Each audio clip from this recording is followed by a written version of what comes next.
জ্বালানি তেলের মূল্য বৃদ্ধির কারণে দূরপাল্লার ডিজেল চালিত আন্তঃজেলা যানবাহনের ভাড়া প্রতি কিলোমিটারে 11 পয়সা করে বাড়ানোর সিদ্ধান্ত নেওয়া হয়েছে বলে জানিয়েছেন সড়ক পরিবহন ও সেতু মন্ত্রী শেখ রবিউল আলম।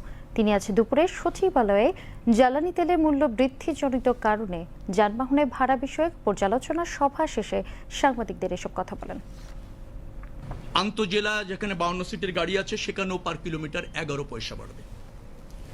আর ডিটিসি একটা এরিয়া আছে আপনারা জানেন, এবং মিনি বাস সেখানেও পার কিলোমিটার 11 পয়সা বাড়ানোর একটা সমন্বয় করার একটা সিদ্ধান্ত আমরা নিয়েছি। এটা সমন্বয় করতে চাই, কারণ আমাদের আগেই একটা ফর্মুলা আছে যে তেলের দাম বাড়ার সাথে সাথে কতটুকু সমন্বয় হবে ভাড়া, তার একটা ফরম্যাট আছে।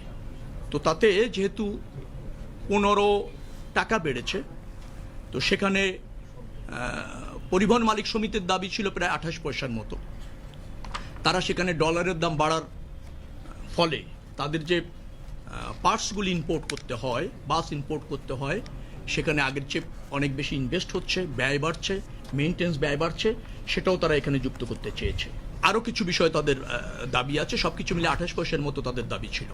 পরবর্তীতে এসে ক্যাব সহ অন্যান্যদের পরামর্শক্রমে এসে এটা 22 পয়সাতে এসে থাকে।